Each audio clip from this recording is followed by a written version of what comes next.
Welcome, everybody, to the 5th episode of Game Night. Man, we got to really work on these numbers because I think every time I have this issue. But regardless, episode. Welcome to 2023, ladies and gentlemen. It is February 1st of 2023, but 2023 nonetheless. I'm one of your hosts, Jason Rose. As always, joined with me.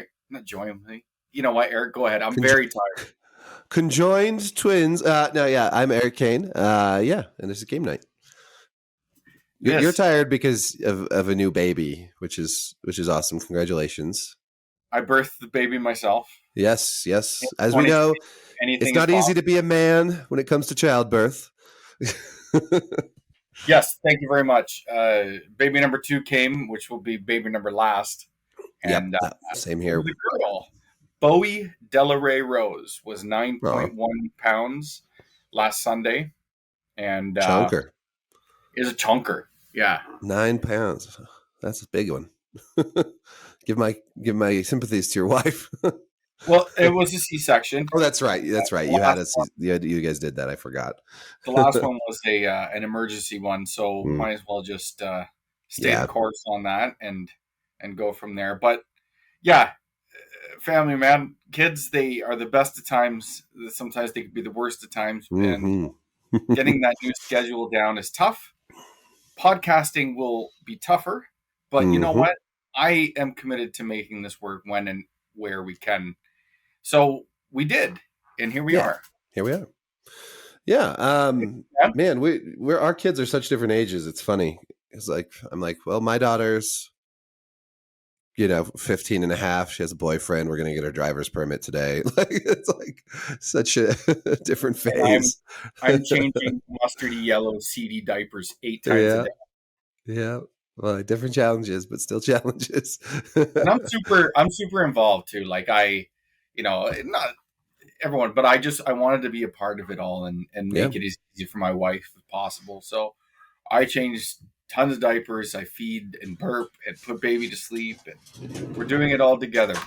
Teamwork makes as you should. Yes, teamwork makes the dream work. Otherwise you just miss all that stuff. And you got to kind of experience it all to get the full appreciation for your children and your family. So yeah. So that's family. Let's talk about you. What's been going on? Well, 2023. Crazy that January is already over. That kind of went right by. I think we're old when we say this every episode, but I just can't believe how quickly it goes. I know, it's so fast. Yeah, I got good and sick for like 2 weeks at the beginning of the year, so that was exciting. And then I've just been on my health kick, my fitness and sobriety, and fucking just like exercising so much that it hurts. But it's just what I do, I guess. Go big or go home. Playing some games, watching shows, talking about The Last of Us a lot lately because obviously that's been a big thing right now on HBO, and just dealing with snow, man. We got 58 inches of snow in January. It's just insane. So much shoveling, so much. Yeah, it's been wild. It's been winter, I'm up in Canada, that's for sure. So I share the weather. It's funny. I took 2 weeks off of work. This is my second week, and this has been the coldest, most snow we've gotten all winter. So I'm more than happy to be sitting at home. Yeah. Actually, I told my wife, I said, "Can I just retire? This would be great. I'll stay home. We'll do this all the time." Yeah, exactly. That would be nice. I keep thinking I need to find a sugar mama, and I can be the house husband and just cook and clean and just be ready for her when she comes home from work. That whole thing, she can provide. I don't know why more men don't do that. You got the looks, Eric. I'll tell you that. I got the pretty hair, anyways. I'll just be there in my apron, making some. You gotta have the dick game to match it.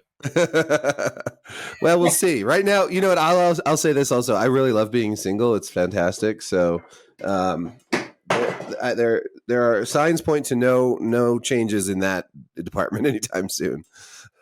Also, I'll say this: it's when you have teenagers like your dating game is gone for a while. I think like it just becomes very, very, very challenging. Not that I have any drive there, honestly. I'm just like, I'm enjoying like playing video games with the boys and being like just single bachelor dude right now. That's pretty awesome. I don't remember that life. Yeah. See, that's my problem. I have had 2 major relationships in my adult life, and now I am like, yep, I am just gonna do the bachelor thing and enjoy the fuck out of it. So, that's where and that it's great because I do have more time to do things like podcast, like play video games, like we were doing a Pathfinder role playing game campaign right now, me and some buddies, and that's really fun. I noticed you've been writing. Yeah. You've been doing some more video work over on your Substack. Yeah. Yep. I do. Well, I've been doing. Man, I have done a lot of video content lately, and I've done a lot of. I've just been just working more when I don't spend all my time playing Call of Duty. Just my current vice. But that's good though. I think. I mean, we'll get going here in a sec, but I think with the health kick, it's sort of just it gets that drive. Once the ball gets rolling, mm-hmm. Objects in motion stay in motion, right? Like I always found that in my life when if you let yourself get bogged down, listen, there's a time for feeling off and feeling poor, but you can't stay in that realm. You have to do things to shift yourself out of that, and you will quickly find once you push yourself, maybe get outside your norm and work a little bit harder on whether it's not just work yourself and just change mm-hmm. something. And I'll tell you, as men, I mean, I'm not a woman. I can't attest to what work. And I think that's an eternal question for men, but that's beyond the scope of this podcast. I think men, we have this need to like get this physical aggression. Like we feel much better if we've worked up a sweat. And it's like, I think it's like a primal thing. And once that's out of the way, it's like it frees our mind off of these things and away we go on our endeavors. And I'm glad to see it working for you. Yeah, no, it's great. I've been mixing it up, doing like a lot of weight training, a lot of cardio, a lot of yoga, and then just, healthier eating and the whole shebang. You feel like yesterday I was sitting there at dinner with my daughter and I just said, I just feel so damn good right now.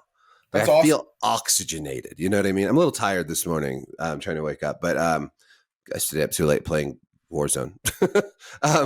But sleep is still an issue for me. But yeah, I just feel like I was like, wow, I just feel like I can like really get I can just feel the oxygen like coursing through my blood, so it's felt good. And I'm just like excited right now, excited about that. And just kind of like really, I don't know, last year was kind of a bust for me. So this year I'm kind of, I just want to kind of turn it around and just in all facets, have a good fun year, play a lot of games, live life.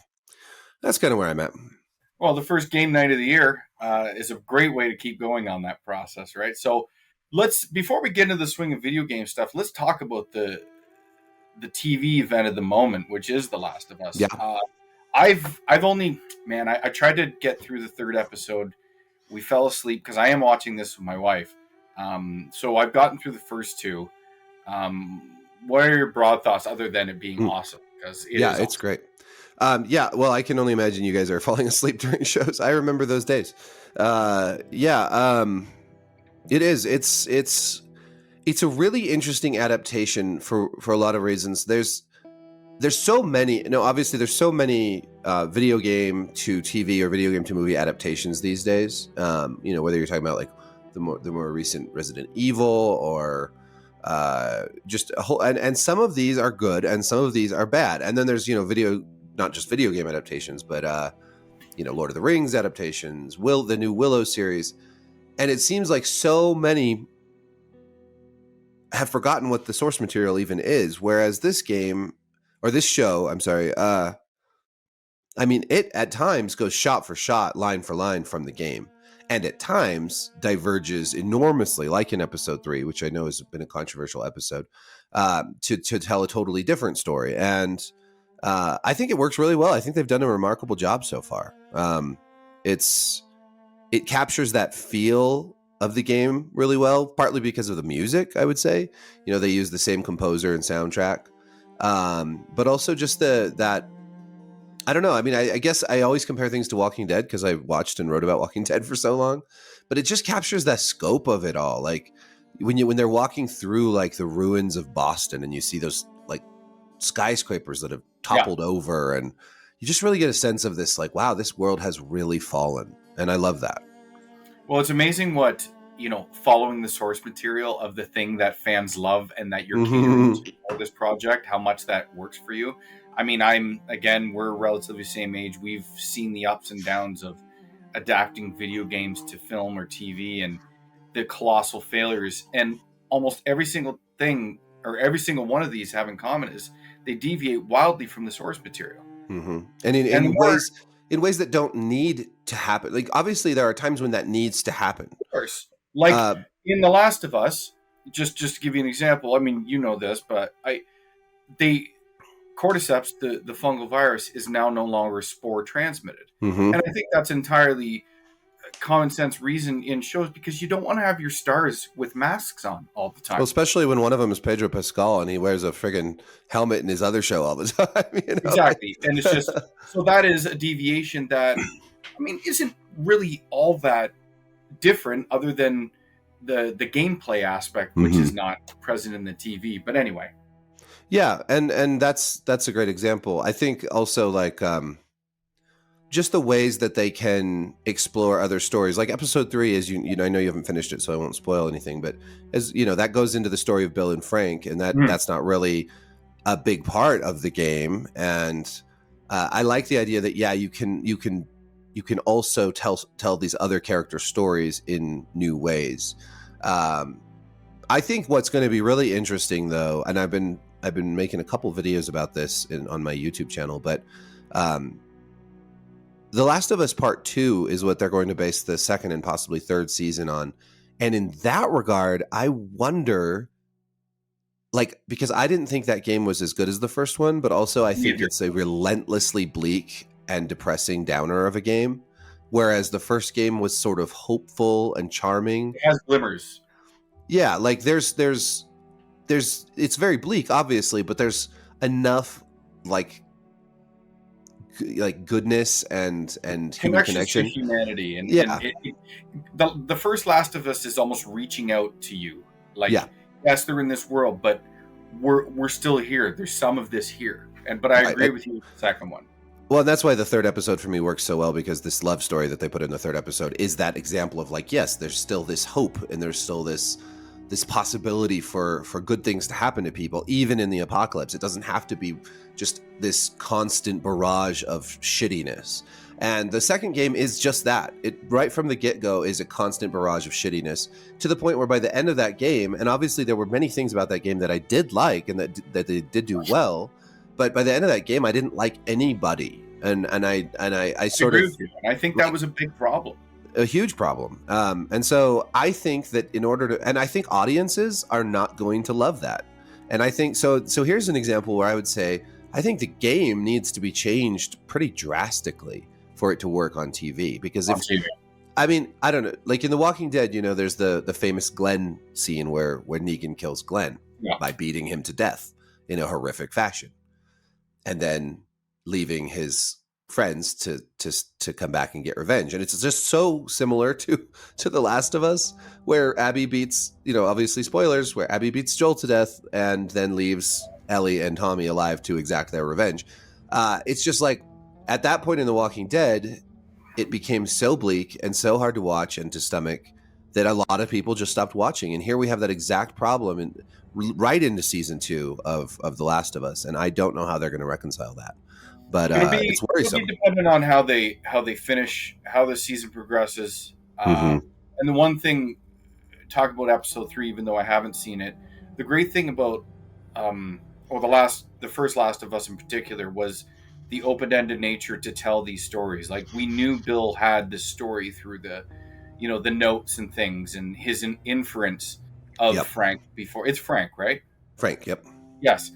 Also, I mean, later in the season, a big story that Last of Us fans have wondered about is Ish's story when they get to that aspect, and that's after Pittsburgh, correct? I believe in the so. game. Yeah, so we'll see. I mean, I know you you had access to the first 6 episodes, is it? I had access to the whole season, but I'm not Oh, watching it all because I oh, you're want not? to. No, so I'm watching it ahead, but not like way ahead. One thing that I've done in the past is watch all the way ahead, and it kind of colors my ability to discuss I it can with, see that. like, well, or so like with House of the Dragon, I watched 6 episodes right away, and I feel like I didn't get, like, I feel like it wasn't a show that was supposed to be binged. I feel like it was better watching it slowly, and it affected my enjoyment of it. So this time around, I'm just going to watch a little bit ahead so that I can write my reviews and everything, but not so far ahead that I am outpacing everybody else. Mm-hmm. I Mm-hmm. did And then you look at, then it's hard to review episodes with the context of how exactly some of this the can resolve. knowledge of yeah. Yeah. So I like going in with a little bit. I guess it just helps me write more honestly about each episode as it comes. I don't know. And also it's just the other just sort of more logistical issue is if I watch 9 episodes all at once, I'm not going to be able to remember which is which to write No. about as I go. So, which is why like I never review Netflix shows the same. If they drop 10 episodes, I'm not going to sit and write a review for each one because Mm-hmm. they're all out already, So it's yeah. Makes sense. But yeah, I am a little bit ahead. And I also kind of want to go back and replay the game. I'm debating whether I should do that while I'm watching the show or not, because it has been a long, long time since I've played it. And So now one thing there's I will say, and we'll get going on our episode after this, and I'll bounce it back to you in just a sec. But after the ending of episode 2, where they actually fast tracked the death of Tess in the show, and this happens in the second episode, whereas in the game it sort of happens. I guess that's the culmination of the first act. I suppose. Would you say? I don't know, maybe, but if I look at that, I wanted to show my wife that scene in the game because I thought the scene was much better acted in the game. I thought Interesting. uh, especially the showrunners, Joel in the show he doesn't seem to really care about Tess whatsoever. Whereas in the game, yes, he is hard, but they leave out the line where Tess says, there has to be enough here for you to do that. They don't say that at all. Joel doesn't seem to show much of emotion in that scene at all, whereas in the game he definitely shows glimpses of it. Ultimately, the broad strokes are there, but if you Right. watch that, the contrast of it, and I just thought the scene in game was much more impactful. Yeah. Okay. Yeah, I'm gonna have to go and just replay it. It has been a hot minute since I played that one. I loved that game. I thought it was such a brilliant game. But there's always so much to play. Yes, there are. And I never this played is always the challenge. the remaster. I wasn't going to buy it full price. Yeah. I'll wait. Not because I'm cheap. I just didn't. I mean, I already played the PS4 remaster, which had more content. But anyway, that's a whole nother. Well, this one is a remake. The newest one is not a remaster. It's an actual full remake. But, yeah, they called it a remake. Sorry. Yes. Yeah. Actually, speaking of remakes. Go ahead. Sorry. Oh, I was just going to say the next on my list is the Dead Space remake, which I was going to play this weekend, but we had a family reunion, so I was out of town. But that looks phenomenal. That we're gonna have to talk about next. Well, next episode. We'll get into what we're playing. Well, let's fast track what we're playing right after. But why don't you tell people where they can reach us? Yeah. We should start doing that in these episodes. We should. It's game night .substack.com, right? Game night. Yeah, game night.substack.com. That is where you will find the home of our podcast, but it's also, on iTunes and Spotify and everywhere else. Yeah, we have a YouTube channel that we haven't done a ton with, but I always include those links on the in the episode information so you can see our lovely appearances and my disheveled appearance. Go choose. And then of course you can sign up to that Substack via email and have, whether it's a podcast episode or like you posted a discussion of God of War Ragnarok's ending today on the Substack. And I kind of want to. I'm sure we'll both write some more on top of our podcast content there. So that'll be. Yeah, I'm excited. It's an that'll outlet. Be interesting. Yeah, like I have like a blog thing that I haven't touched, and it's more of a storage for a lot of the things that I used to write, as opposed to being an active thing. But now with the Substack, it's a great let. Actually, and this is the first thing I've written in years. I mean, Erik and I sort of came into contact through games writing years and years ago, but I moved away from it. But I'll talk about God of War Ragnarok in a minute. But it was about actually how its tell and not show approach let down its major villains. Yeah. And I think that was a major issue in the game. But I'll let you read all about that when you so choose, and if you so choose. I've had such a hard time getting into God of War Ragnarok. I don't know what it is. I ended up going back and playing some of the older God of War games just for fun. And then thinking like, I wish there was a more like a more hybrid version of the two styles. Like I love the story of God of War Ragnarok, and I love the setting of God of War, the new God of War, but I just miss the fixed camera and the crazy arcadey action of the earlier games. Like they're just so fun. Like and there's something about the new ones that I just don't find them all that fun. And I miss that. Like I love the actors, I love the story. I think it's great. I love the Norse setting, of course, but yeah, I just kind of wish, we'd have those big, the sort of set pieces and the weird camera angles and the just shredding enemies right and left. I don't know. I love that old style God of War, and I feel like it's missing something now. Well, this is why I need to do a spoiler cast. I have so much I want to talk about and critique, and not like people like sometimes use the word critique as a negative adjacent, and it's not. It's just critiquing. I have things that I want to discuss and pick apart and analyze with somebody because I just have so much to say. And the gameplay is we touched on this before in our episodes, how I felt that Kratos didn't seem as powerful due to the nature of the new combat and gameplay system, but there's more to it than that. There's just more to it, and like you, I loaded up God of War 3 nice after I finished, because I'm like I can't, I need to understand why I feel the way I feel, because I think the combat in Ragnarok is actually quite good. Yeah, but sure, it's great. It narrows what you can do and the destruction you can wreak. And then I load up God of War 3, and yes, it's not as intricate with the stuff, but the scale, and again, just I don't even like using the word fun in my descriptor for games a lot anymore, because I just think games are so much more than that. But some games can be wrapped up under that, and it's just more fun. Yeah. I was even playing God of War Ascension, which I know got middling reviews, if I remember correctly. I want people to go back to that game. It's good. It's really good. I was like, wow, I remember liking this game. It's been years since I've played it, but this is really good and fun and gorgeous.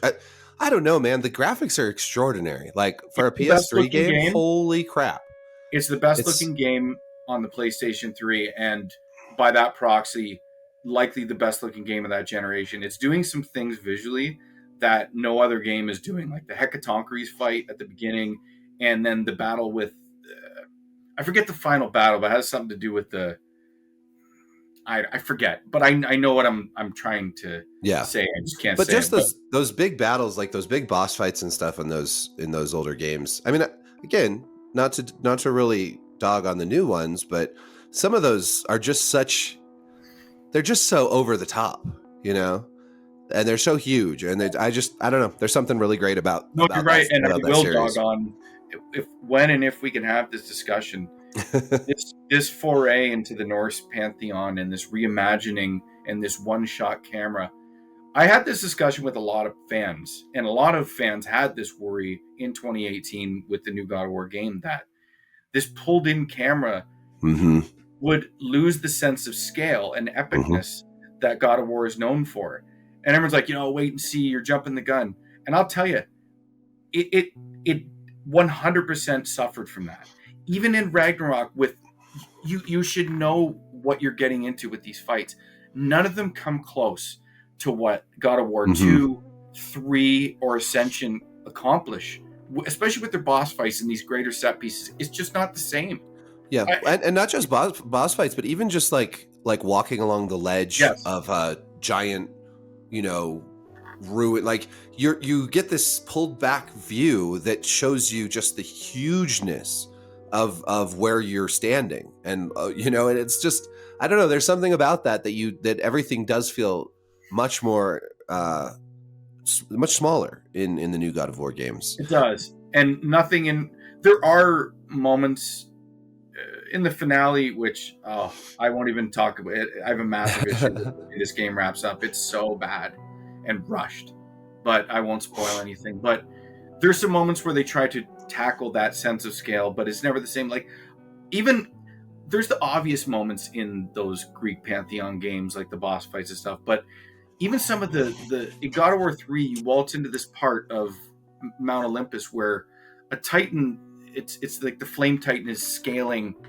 Mount Olympus, and Helios in his chariot is flying around, launching these fireballs at it, and you're having your battles while this is going on in the background. Like, this is God of War 3.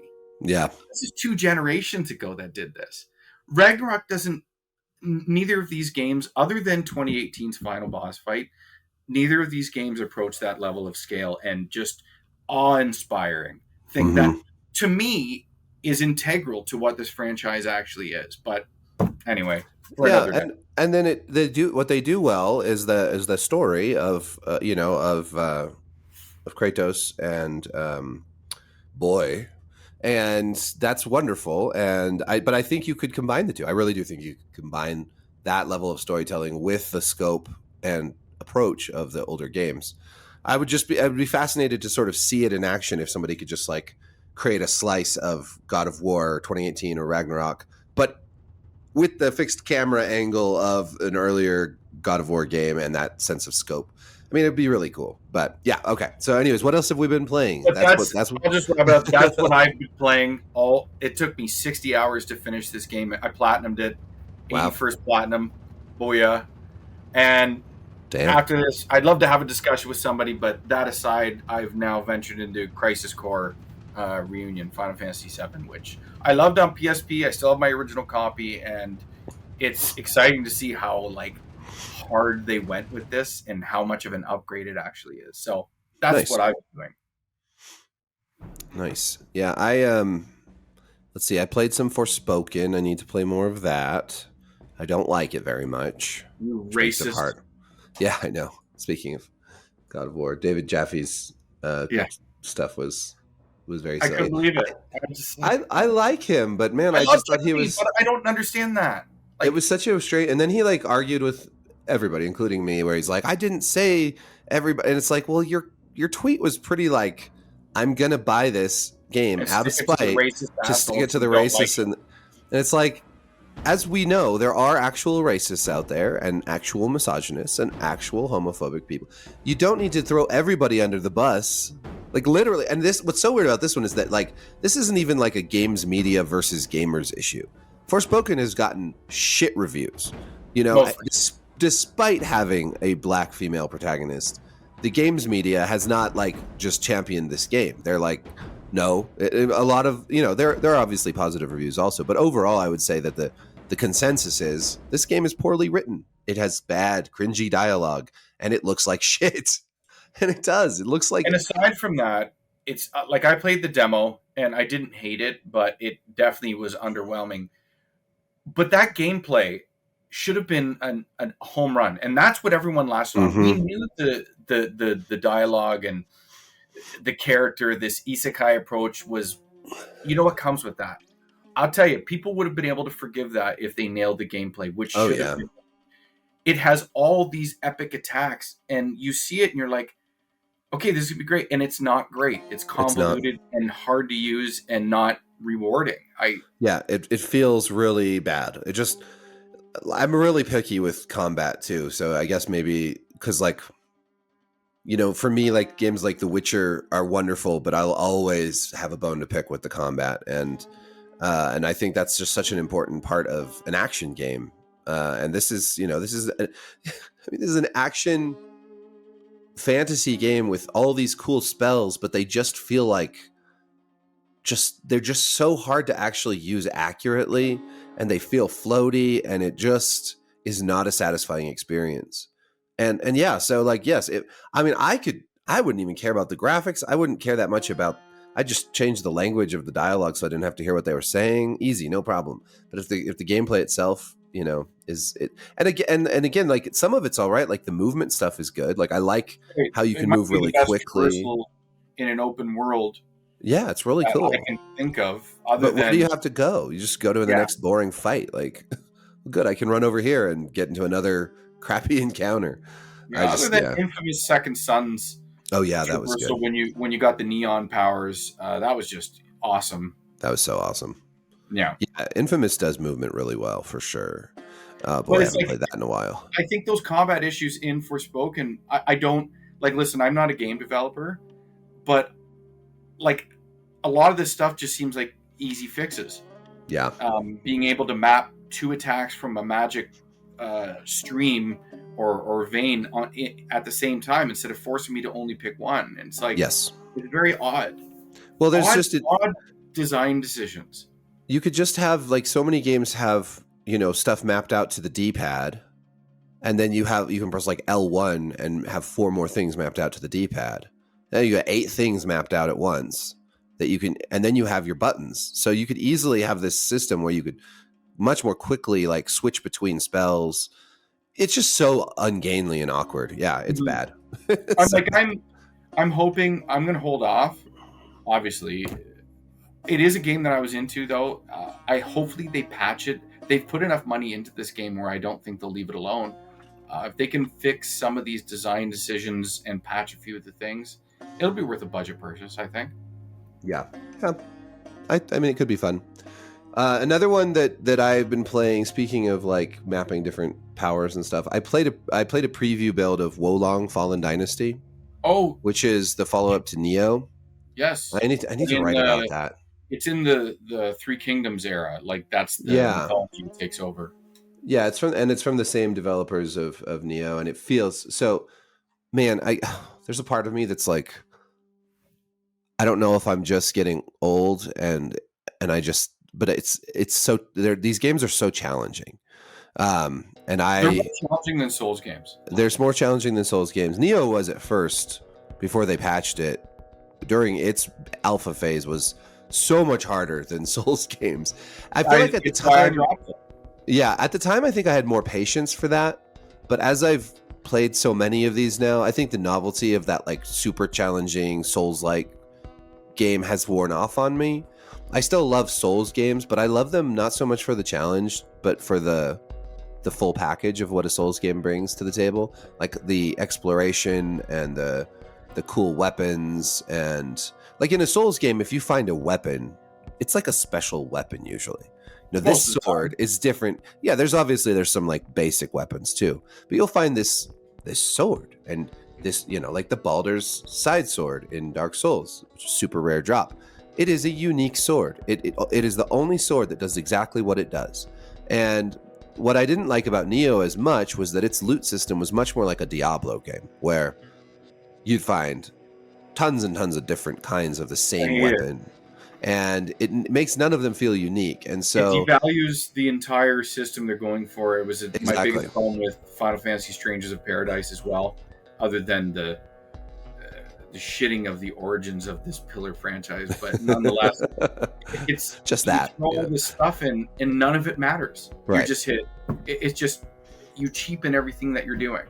And some people love that. I think the Diablo crew, if you're into Diablo or that like loot, really like Destiny or whatever, those loot heavy games where you're just constantly replacing, upgrading, and it's just a numbers game. But I don't like that. And I think my problem with Wo Long Dynasty, Fallen Dynasty, is that while it's clearly going to be a good game, it's very much like Neo in every respect. You're gonna have a lot of the same sort of combat mechanics, a lot of the same looting mechanics, a lot of the same sort of using a spirit animal type assistance or whatever, or like powerful summons, and really, really, really hard bosses. And I just found myself playing it and thinking, I don't know if I have it in me to play this game. Like I played for a while and I got my ass kicked and I figured out how to beat the tough bad guys. And I was like, well, this is just kind of I'm just feeling kind of like this is a chore.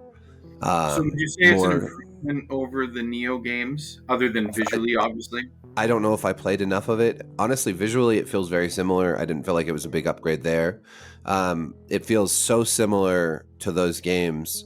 You have, I think, right off the bat, at least with the preview build, you had a lot more choices of character build, how that build, like the powers you start with and whatnot. So I think there's going to be more variety. Whereas in like, especially in the first Neo, which I played a lot more than the second one, you're kind of stuck with like a starting character and then you can kind of expand from there.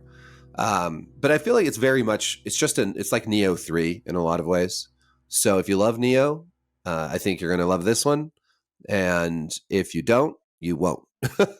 I mean, again, I played like an hour a preview build, so there's only so much I can glean from that. But I sort of felt like when I started Neo 2, I felt the same way. I felt like, okay, I just don't know if I'm in, for whatever reason, I play Elden Ring and I enjoy every second of it. I play Sekiro or Bloodborne or any of those, I enjoy every second of it. But with the Neo games, I feel like it's almost just punishing rather than fun, and more of a chore rather than an experience that I really am enjoying. And this is kind of where I'm at with the Wo Long. I think it's going to be a good game, but I just don't know if it's for me. Makes sense. It's fun. I was actually looking forward to that because I love that time period. I've read all the Romance of the Three Kingdoms, massive tomes. Yeah. And I just grew up loving that and those games. So that's sort of what drew me back in. But it's a fantasy game, though. It's demons and monsters and all that. It doesn't really feel really like... No, I know. It just sort of adopts it with the that coat of paint and those characters and then puts it with the demons. I don't know. Hopefully they give me a demo or something. I'll play that and see. Yeah. Well, you can always buy it on Steam and then return it before you use 2 hours up if you don't like it. Could do that. I mean, I think it's going to be good. I think it's going to be... I also, okay, another thing that I found is that it's just visually difficult for me to follow sometimes. And again, maybe this is just that I'm getting older, but like in a game like Elden Ring or something, I feel like I can see everything I need to see. But in this one, there's just so much going on. It feels so busy that I'm not sure, like, and maybe I just need to play it more, but I just felt like in some encounters, like with harder bad guys, I wasn't really sure, like, okay, is like looking at their health bar versus other bars, and there's just so much visual noise that it was a little hard to follow, and that made me feel a little more I don't know, like I didn't have as much control over what I was doing as I wanted. That might just be something you pick up as you go, though. So could be. Yeah. Is that all you got? Forspoken. I played a bit of this game called Shatterline on Steam, which is a free-to-play shooter that I thought was kind of fun. Kind of like a Call of Duty-ish hero shooter, which is worth trying out because it's free. Had some really weird performance issues, though, because until I turned on vertical sync, which lines up your frame rate with your monitor, it was just like the worst performance I've ever had in a video game, and I have a really good computer, so that was weird. But that's a fun one. I definitely recommend checking that one out. I did get a new monitor for my computer, which is this 27-inch 2K LG OLED monitor. Very fancy and gorgeous. So that's fun. And yeah. I mean, I've played other stuff. I played some Cult of the Lamb, catching up on that one. It's really cool. It's like it's like the roguelite, like Hades, where you go into the dungeon and you fight a bunch of monsters, but then you like, as you beat bosses and mini bosses, they turn into cultists that you bring back to your cult, and you assign them jobs like farming or mining, and you have to keep them happy. So it's kind of like one of those games, like a Civilization game, where you have to keep your people happy, keep them fed. You have to pick up their shit. You can like do sermons and have all these different like religious culty things that you do to boost morale. And then you go back into the dungeon, you go fight, you go get loot, and you come back out. And it's that kind of two-part game. Really cool art style. It's got a real sense of humor to it with this like these goofy animals, but it's like very dark, you know. So there's sort of like this weird juxtaposition of very like dark with like a lamb, you know. So if you like Hades and you like games where you have to kind of manage your resources and build buildings, it's a great little combination of both those things. So I really enjoy it. And you gotta like lambs. Yeah, you definitely have to like lambs or lamb meat, one or the other. Like that. I like that. Lamb's delicious. Actually, I'll add one little. We don't have to go into it, but I finally have used my Steam Deck when I was in the hospital, and I'm carrying that over. I played Ori and the Blind Forest. Nice, that's a great game. Yeah. Yeah. One thing I will say on Steam Deck is, even though the screen is more than adequate for a portable, the main character is quite small. Yeah. A little small. So I got to be close with these old man eyes to really get, and that game can be challenging. So it's very challenging. Yeah. I need to play more. I imagine that any game that that either has a lot going on the screen or that has small stuff is going to be a challenge. Like any sort of maybe like strategy games or where you have a lot of smaller pieces. It sure is better than the Switch, though. What little I've played still, It's not even close. I just can't stand that stupid Switch. Sticky Switch. I hate it. I think it's a terrible console now. I liked it at first, but man, it's shown its age. You and me both. So, I noticed you added. You wanted to talk about the E3. No show this year. Let's move that up the slate before we go. Well, actually, real quick. Our game recommendation, which seems eternal at this point, is Tunic. We're going to keep running that forward here. Should we maybe? I thought maybe we could insert a new game recommendation here since we kind of fizzled on that one. I'm all for that. Well, since I really want to play the Dead Space remake, I thought maybe that would be a fun one to talk about, especially since it's new and it looks like it might be a fun thing to talk about also because remakes can be such a hit or miss thing. Right, but this one has gotten really, really rave reviews, and I do love the Dead Space games. I haven't played the first Dead Space since the year it came out. Me either, honestly. Like, it's been so long. So that would be a fun one, I thought. I tend to always get...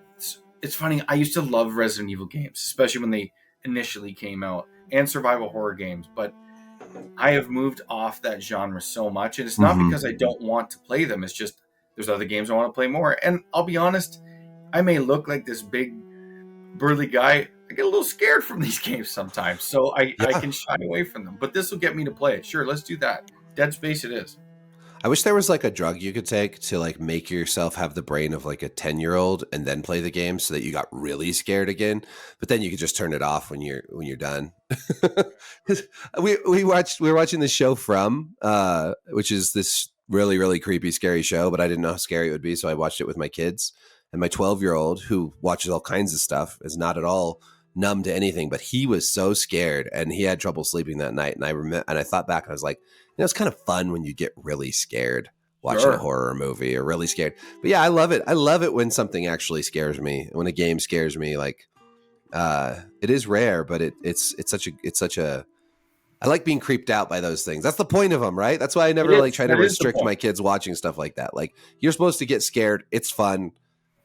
It's a primal feeling. It's the point of the games too. Exactly. I mean, it's all encompassing. And I think let's move forward. A game recommendation. It's probably a testament that we're carrying forward that Tunic didn't grab as much as it should have. I still think it's a good game with something there to offer, and maybe it's just the where I am at in what I want to do, but it just wasn't something that. I didn't. It basically, when I finished God of War Ragnarok, I thought I would want to play Tunic, and I didn't. So yeah. I don't know what it is. Some of those games, like some of those more indie games like that are very that emphasize art style and great music and all that, can really suck me in. And for whatever reason, Tunic, I played for a while, and I was just like, I'm really, really just not feeling this game right now. So I'm sure it's not a bad game, but it was just not grabbing me. Okay. So let's get into E3, this new announcement, or rumor, I should say. We'll see. Well, E3's been on the decline for a while, as we all know. There was the sort of the one of the nails in the coffin was that huge leak of everybody's personal information a couple of years ago, and then of course the pandemic really made E3, it wasn't able to be in person, and now it looks like all three of the console manufacturers will not be present at E3, which begs the question, like, what is the point of E3 exactly if all the major publishers are not going to really be there? So yeah, I mean, why do you think this is happening? What's motivating this decline? Well, the decline, I mean, as you said, it had been coming in the number of years. ESA greed, money, and it's funny. As much as I look back at the time when they opened it more to the public, and I advocated that as being a good thing, I think it just made these shows less relevant with the ever-changing landscape to these places. But I actually, in terms of for my preference and how games are given to us and how hype is built, I'm saddened because I don't think anything that's happened since the downfall of E3 in terms of PlayStation showcases, Nintendo Directs, or Xbox, whatever the hell you want to call them, none of them come close to matching that spectacle and that hype machine. That, you know what, this is supposed to be a hobby of fun sometimes, and that I nothing was better than seeing all these people in these massive trailers and the show that they would put on and these surprises. It's just not there anymore, and that makes me sad. I agree with you. I only went to E3 once, and it was a year that it was open to everybody, which I hated because everything was absolutely just ridiculously crowded everywhere. I had press access, but it was still like literally almost impossible to move through some of those areas. I went to, at the time they were still having Xbox and Sony showcases. There was a big Bethesda showcase. I went to all of those, and they were awesome. Like, I really enjoyed like these huge shows that they put on. Especially Sony's was really, really great. They had live music and such a spectacle. And Nintendo didn't have, they just had their Direct, but they did have a big like section of the show floor marked off that was really cool. And I think that you have now, like you say, there's still Nintendo Directs. They still have the these annual Xbox showcases. There's still all that, but none of them are really like that big of a deal. It's like we get too many updates, and a lot of the updates don't have very much. Yeah. So we have the Game Awards now, which seems like the only thing all year where you're kind of looking forward to kind of an event where they're going to show a lot of stuff off. And that's cool that we have that. But that's also timed really well to be about 6 months after E3. And Games Awards were like they were hand in hand with E3. Just like you said, they still existed while E3 was prominent, and it was like the pickup. Like, what didn't make it into E3 due to time constraints or whatever, we would get that secondary hype burst, which would carry us through the winter. And, by the time you seem to be running out of that juice and disappointed by all the inevitable delays, E3 would be coming right around the corner. So your favorite games would get those teasers again. So, yeah, I'm with you. It's just, there's this big gaping hole for me anyway. I know some people won't miss it in terms of that. I definitely will. And this, for whatever reason, I just think it's purely monetary business-like. And I also think it's a little bit of comeuppance for the ESA for what they stuck the manufacturers and developers with all those years and years to attend this, what they viewed and what was a must-be at an event. Yeah. But it is no longer. So why be there? Yeah. I also thought it was kind of absurd that all the different publishers would have such, like, when I went to the Bethesda thing, it was fun. They had a really cool setup, and then their announcements were just so meager. Yeah. Like, they went to all this expense to have this big thing for press and everything, and then their announcements were just so thin. So I thought at the time, really we should just have the big three, and all the smaller publishers should just do their stuff during these three. Yeah. yeah, like if you're publishing a game and you have a partnership with Xbox, you show your thing at the E3 Xbox showcase. But yeah, now it feels like we're getting more like everything's become online streaming, trickle of announcements and news that are also that are spread out and less exciting, and I think that like the fact that a lot of the Xbox showcases we've seen, for instance, have been so disappointing that people are just not even tuning in that much anymore. There's just very little excitement or hype around it, and I feel like, yeah, from a business perspective, it might not have made sense anymore to attend E3, but at the same time, like they need to have something where they can still showcase their upcoming games in a way that gets people talking, gets people jazzed. Because you're right, like it is about having fun and being excited about stuff. And I know where is that?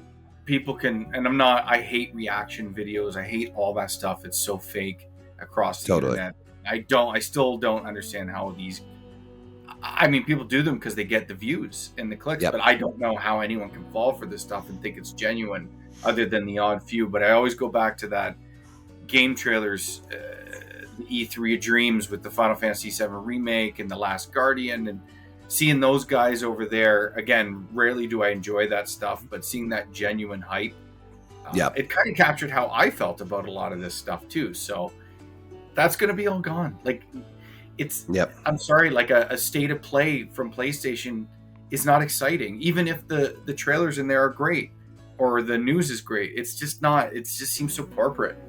Yeah, and it was always corporate, but it didn't always feel as corporate. I think also like, there's something, we're entering the streaming era, but there's something to be said about having live events that are also streamed. You capture a different feel, and that's this last Game Awards was really good overall. I thought. Yes, it was. And it would be so much less good if it was just an online thing.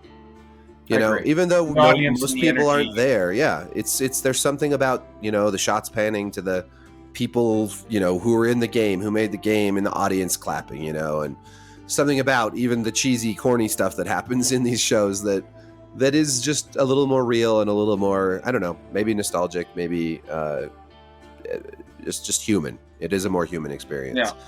And thank God we have the Game Awards. Yeah, I have to say, it is the only thing. It would be very sterile, and I don't know, man. Like, it's going to be missed for me. Some of those moments at E3, I mean, I don't want to rehash them, but we all know what we're talking about when we say them. They're still wonderful memories for me, and I can go back and look at some of these trailers, and some of these trailers that were shown don't work without the crowd. Like, I even remember the Arkham Knight showcase trailer where Scarecrow interrupts this footage to talk directly to the audience. And say what you want about that game, but that entire trailer was incredible because of that. Right, because you cannot replace a live audience with just streaming, and this is one of the things that Nintendo Directs are cute and everything, but not having a live audience definitely sucks a little of the life out of them. They're so boring. Yeah, like, they are boring. I mean, at times they still show cool stuff, but the stuff can be cool, but they're just boring. It's like these just very reserved Japanese personas get up there and please enjoy, and it's just like, I'm not watching this. I'll just click through the trailers after. Exactly. I've stopped watching all that stuff, really. Yeah. So as we enter the streaming era, as we enter everything going that direction, it's kind of hard to know where it's all going to go. There's also like the new reliance on influencers and the big Twitch streamers and all that, and I was seeing that happening even in the live shows where they'd have super awkward, cringy moments with like influencers in the live show, and it's a brave new world. I don't know. I'm glad that there's still things like GDC and all the other shows, but none of them had that like these big live showcases where everybody around the world could watch and be part of that. I remember what I was going to say when last time I talked. It was a celebration of our industry that I just don't, other than, the Game Awards is now that, but I felt like E3 was that on a bigger scale because it was hosted by the actual people that make the video games for the most part. And now that's gone, and it's good. Yeah. Again, I have said it like 3 times now, but it'll be missed for me. Mm-hmm. Yeah, it's sad. So I don't exactly need a break, but for the Yeah. sake of our musical intermission, do you need a break, Eric? I mean, we could either do a break or we could finish with the music. But I'm down for a short break if you want to do that. Well, let's do the. I mean, I'm sort of tight for time. So, but Yeah. I do want to have the musical intermission in the middle here. So, why don't you go ahead and introduce your selection Okay. for this episode? Yeah, this is so one of my favorite soundtracks of all time is actually The Witcher 2. I think The Witcher 3 has beautiful music, but there's something about The Witcher 2 that really just does it for me. And so this is the main title, Assassin of Kings. And if this doesn't sort of bring back memories or evoke images of battle and fire and blood, I don't know what will. So, yeah. And Witcher this is 2. the main theme, right? Yep. Okay. Please enjoy, everybody. We will be right back.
Welcome back to Game Night, ladies and gentlemen.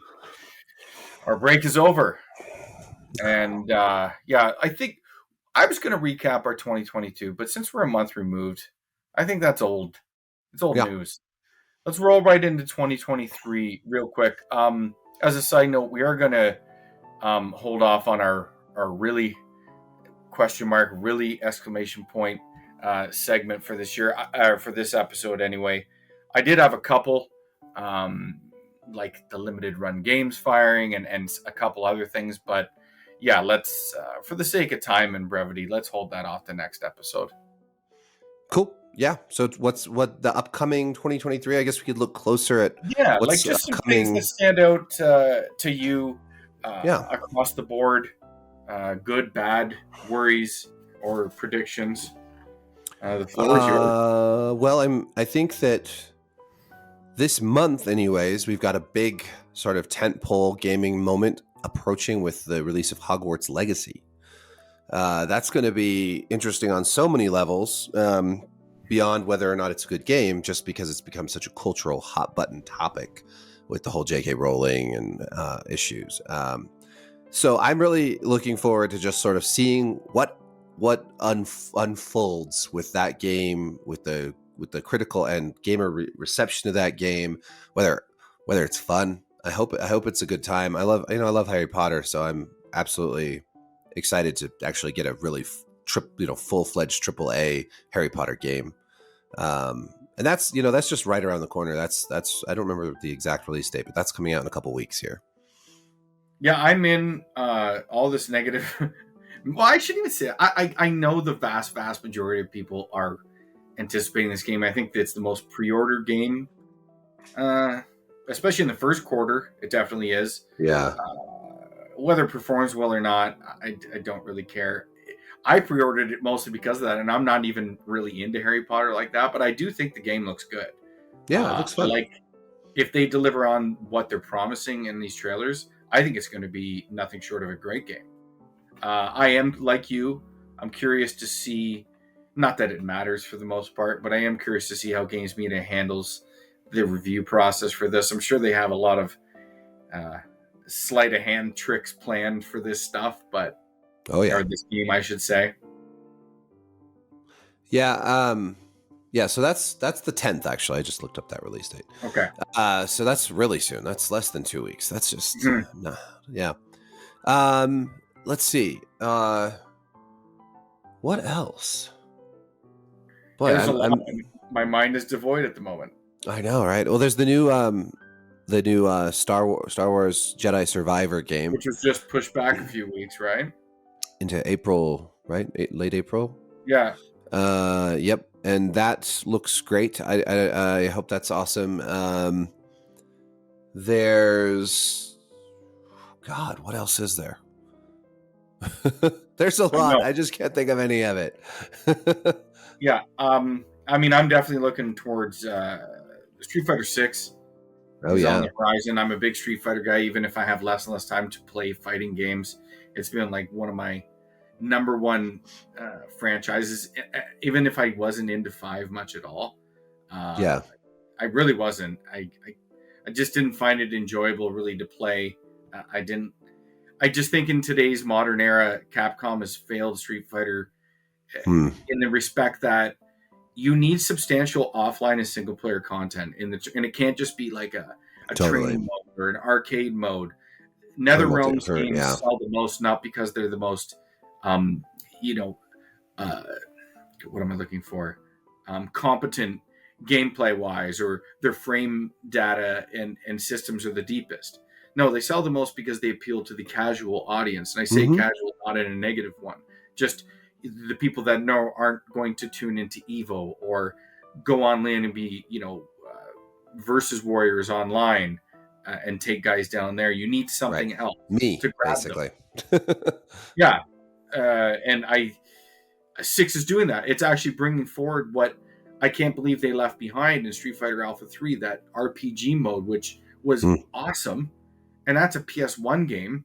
And then they just never did it again. I didn't really understand it. I know it costs money to do these things, but Street Fighter was big enough to serve both ends of the spectrum. And leaving that behind is sort of cost this franchise that people see, not that I know they see Street Fighter as this massive franchise, and it is. But if you look at the sales numbers, they're dwindling.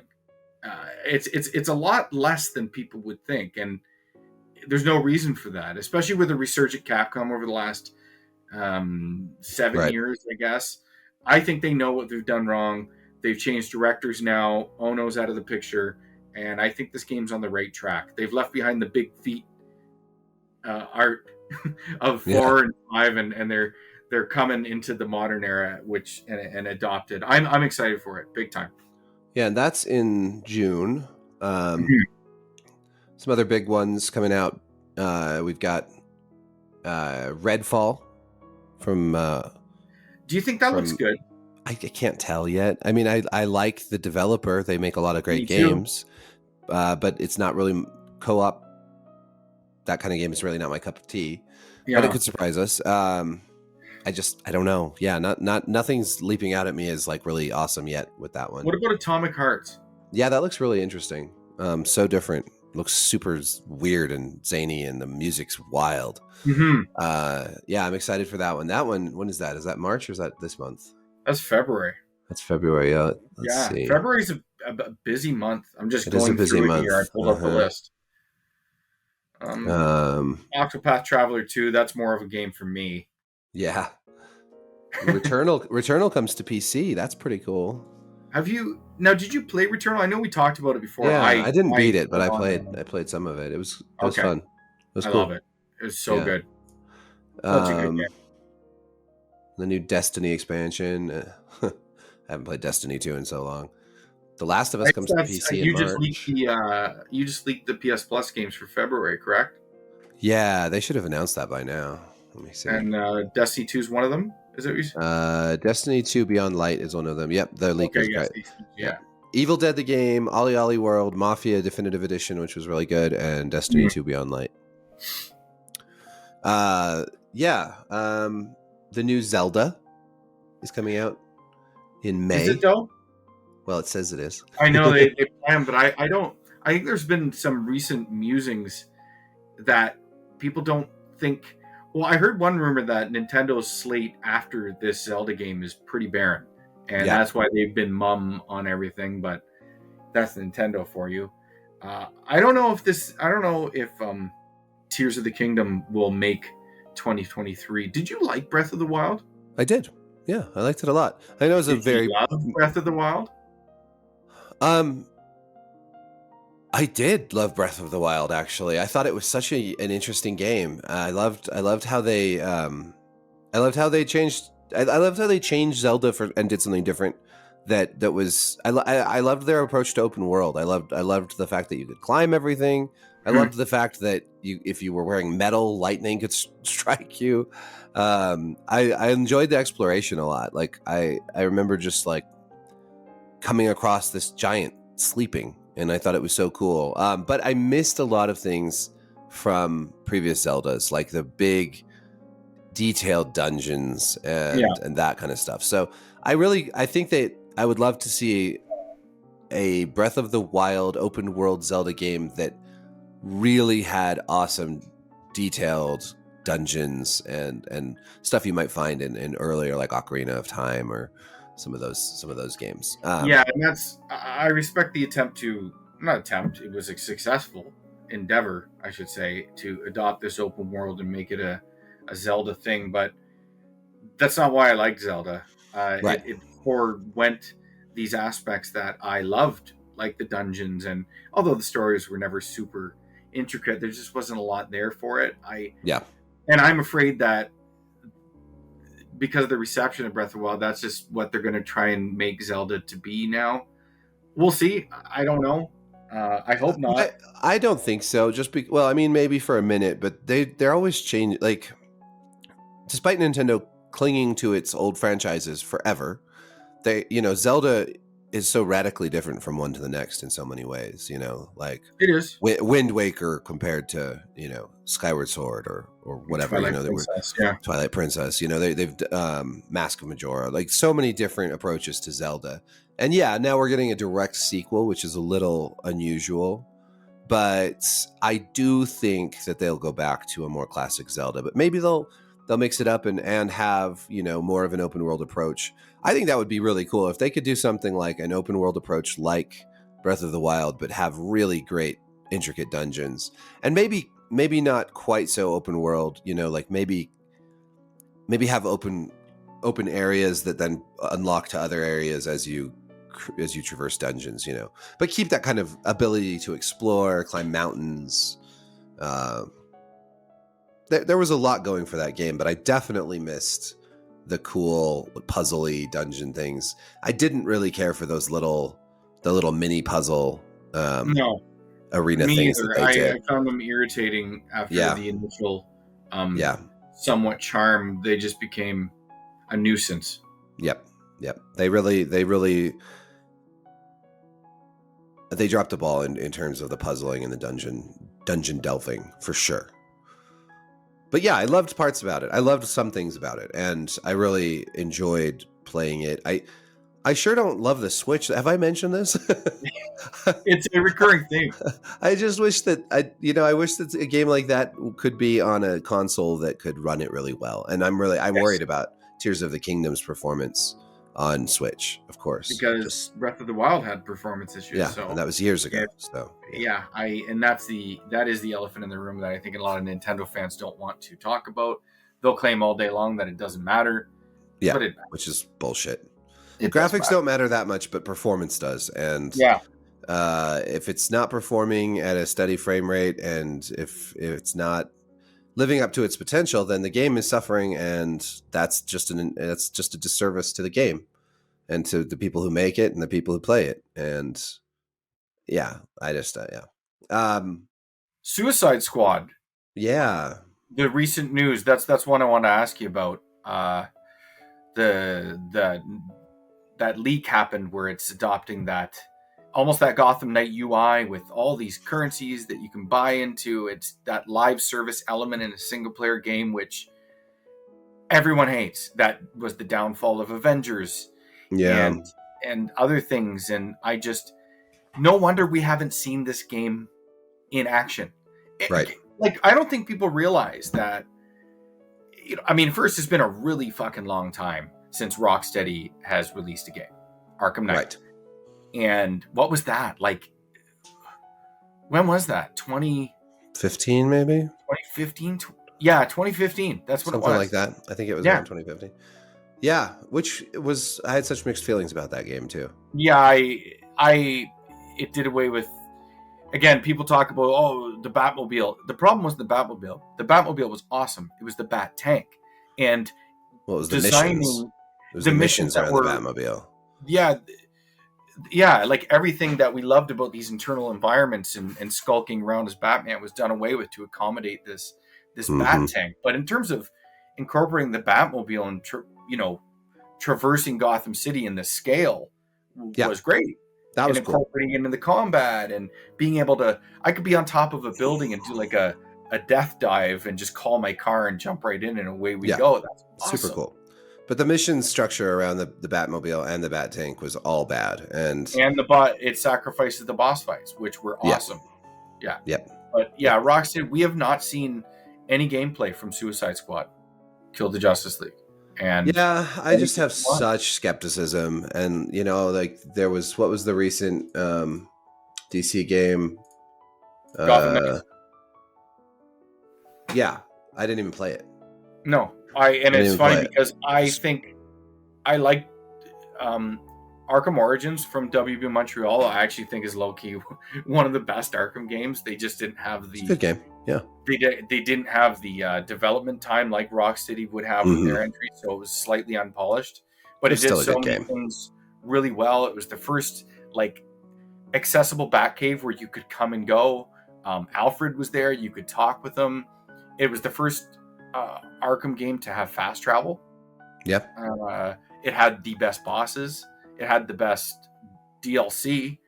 It also had until Arkham Knight came along, and had the best detective aspect where you could investigate and do these things.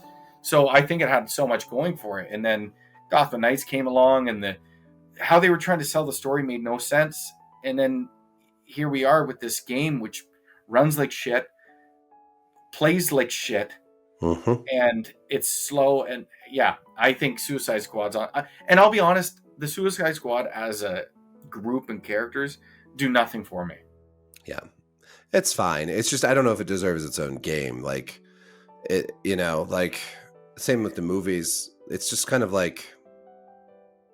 there's some great characters in there, but do they warrant their own thing? And that's hard for me to believe. Even like the second Suicide Squad movie that James Gunn did, I felt like it was much better, but was still kind of like, I don't care. Yeah, I I just didn't don't care. really care. Again, it was a better film, but yeah, I don't care about Yeah, them. and the game, like, I love like Harley Quinn, and but she's great in other things. Like, let's play some Injustice, or Sure. some Batman.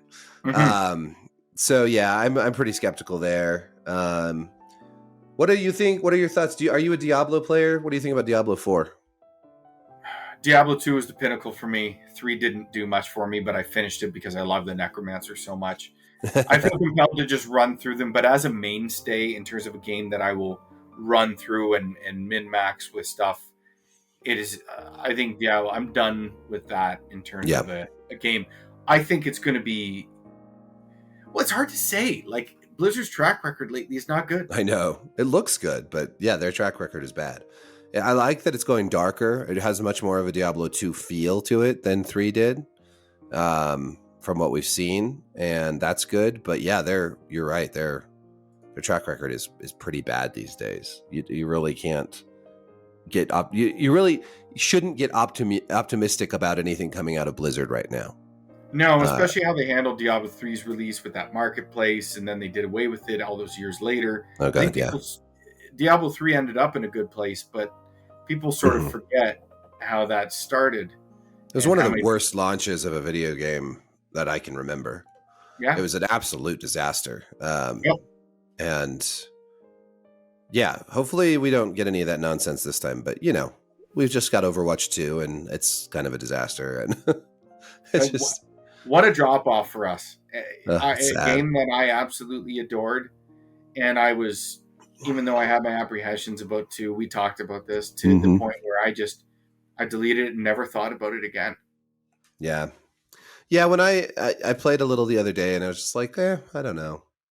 I'll just play more Valorant. I like Valorant. Mm-hmm. That's a fun game. Been playing that a lot. Then there's, June is kind of a stacked month, even though there's only a few games coming out. They're all big ones because there's Street Fighter 6, Diablo 4, and then Final Fantasy 16. That one I'm really looking forward to. I'm not a huge Final Fantasy.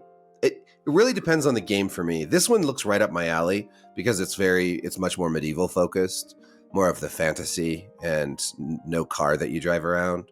Yes. I'm not into the car driving in a Final Fantasy game. But this one really does look good, so I'm excited for it. I'm going to play it.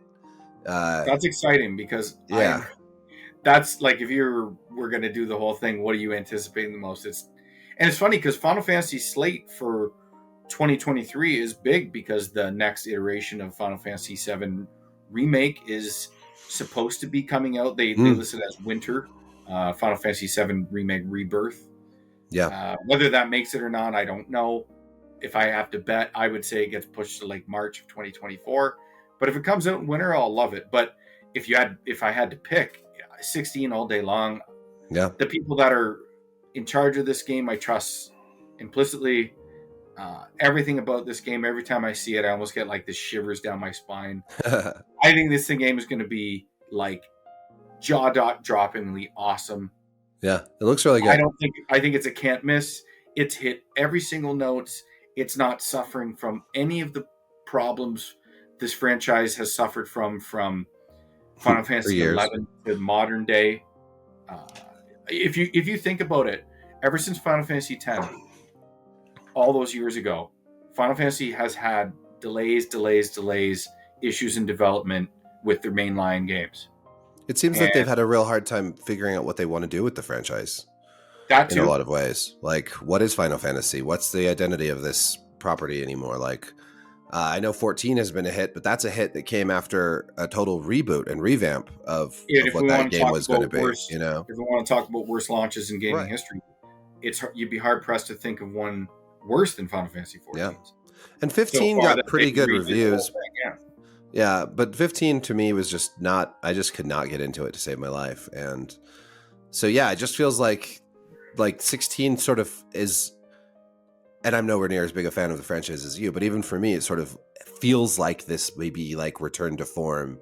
It's exciting. I love the setting. It looks just like a cool story. I don't know much about it really, other than, watching some trailers. But Well, and that it's totally racist. We talked about that. It's so racist. So racist. But yeah, I'm excited for that one, and it feels like an event type game. Yeah, totally. And I think it's going to be this resurgence. Although Final Fantasy is in a good place, I do rethink. I think it's going to come back and take that JRPG crown that it's a lot of people attribute to it, but it's sort of been under contention. So yeah, you're right. Final Fantasy is not in a bad place. I mean, the Final Fantasy VII remake was good, and the MMO has been one of the most successful MMOs ever made. But yeah, it needs a boost still, and I think I'm hoping that will be it. And it's a good time too. Although June is looking like a busy month, I think I love these summer releases. I hate it when everything's stacked into the winter and it just gets so busy. So, and we get a little time. Like I feel like every month there's something like there's Hogwarts Legacy and Atomic Heart this month. There's this Wanted Dead game. Have you heard of that? No. It's like I just was looking at it a little bit. It's from the makers of Ninja Gaiden and Dead or Alive. Okay. It looks really interesting. You should look it up. Wanted Dead. It comes out on the 14th. I'll look into it. Yeah, and then Hogwarts Legacy, Atomic Hearts, plenty to stay busy with in February. In March, there's Wo Long Fallen Dynasty. There's what else is there in March? Resident Evil 4 remake. Oh yeah, we didn't even talk about that. We didn't talk about that. 2023 is now is shaping up to be the year that 2022 was supposed to be. Right. There's a lot every month. Starfield.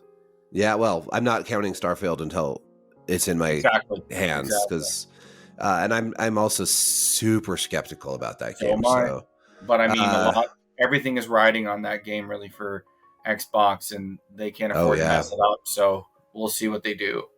But there's something every month through June, and then there's a lot of to be announced dates after that. And there's so it's many going to be a year.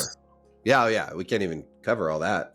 There's just so I'm much. actually intimidated because I know I'm not going to have the time, and I actually haven't minded the last 2 years in terms of game releases. I've been able to hit those games and cover a little bit more without my backlog just ballooning, even though it's massive and it's always insurmountable now. 2023 is just going to hit me in the face, and it's going to be tricky. Oh, you know what? Another one that I need to start. I've got all these is High on Life, or was it not High on Life? Sorry, it's what is that one that just came out? The game that just shadow dropped. Hi-Fi Rush. Yeah. That's what I was. High on Life is the just. I've heard nothing but good things, and it looks awesome. People keep talking about like 6 hours. It's only 6 hours, and this thing fucking good. Great. That sounds awesome. I can play that. And you can play it on your Steam Deck. I wrote about this years ago, and I got a lot of people gravitate, but bigger is rarely better with video games. Give me a 6 to 14 hour game, and this push to make these games so big and fill them with this meandering bloat that oftentimes, bottom line is, most of these games do nothing to justify their size and length. Well, right. Not everyone's From Software. Not everyone can make a big sprawling game, and even From has trouble with that sometimes. Exactly. I was going to say that. Like a good writer, everyone needs an editor. Yep. Films today are mostly too long. At least 20 to 30 minutes. Yep. Some of them I wish I could have more of, and director's cuts are there for that. But a lot of games could use some of that chop too. Absolutely. It just depends. Why not? Every scenario. Yeah. Like, save some for a sequel or some DLC or whatever. Like, I just don't need that, and that's why I gravitate to multiplayer shooters and stuff. I love the fact that in a Call of Duty game, I play a 6-hour campaign, done with that. Now I can play multiplayer with my friends. I can play as much or as little of that as I want. No, there's no just excess fat. And so 6-hour game, great. If it's really good, hopefully they make a sequel or they release some DLC.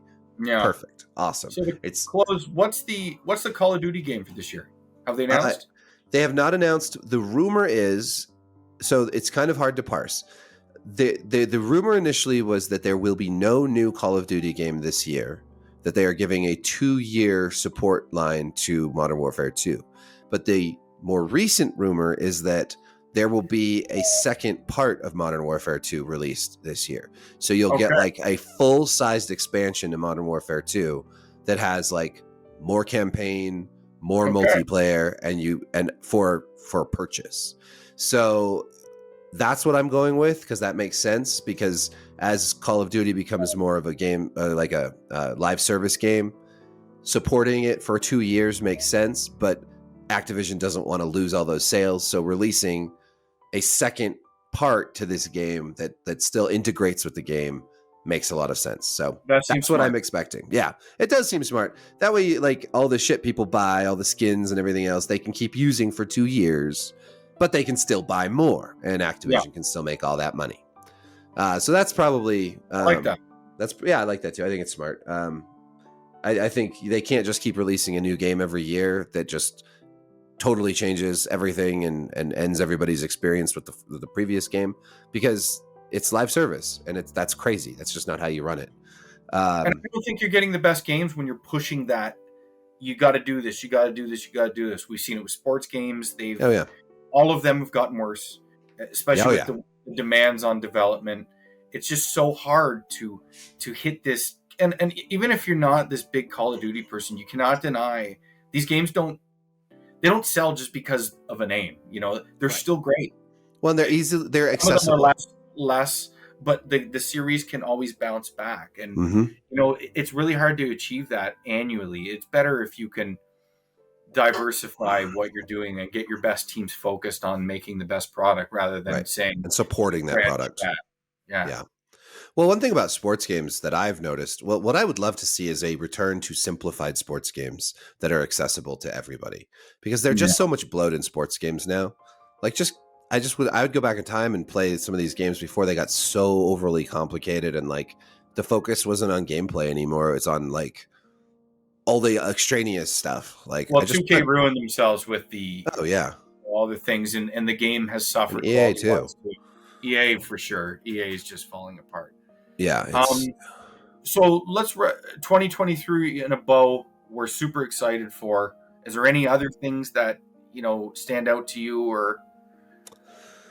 Well, not in the games department, really. I think we've covered. Obviously, there's going to be a lot more coming out in the second half of the year, but through June, we've got a great lineup of games. My goal also is to play more of these games as they come out. I have this problem where it's like I'll be busy with so much other stuff, and then it's like, okay, the game's been out now. Like, this is my problem with God of War Ragnarok now. I need to go back and play it, but now I'm like, well, now I've got Dead Space, and I've got this, and I've got that, and it all stacks up, and so I'm gonna like, okay, pick one game a month. This is my goal. Pick one game a month and play the crap out of it. And so 2023, finish more games. Finish more games, or at least. And we'll talk about the other exciting stuff, TV and film and other episodes. I'm a touch pressed for time. Let's wrap it. But we're almost an hour and 30 in, so that's a good show. To me. I like I'm not the 3-hour podcast kind of guy. No, I don't like it either. Like a good game, sometimes it can earn that length. But absolutely, podcasts around the hour and a half mark, to me, that's the sweet spot. Totally. And we've hit that. Hell yeah. And I'll just have one last thing. E3 is dead because they got rid of Booth Babes. Yeah. What the hell? Everyone likes Booth Babes. Well, listen, Eric, I'm glad we could do this and put this together. I'm going to go let my baby scream at me, poop on me. Good idea. All right. Always fun. All right, man. Buddy. Thanks. Cheers. Okay.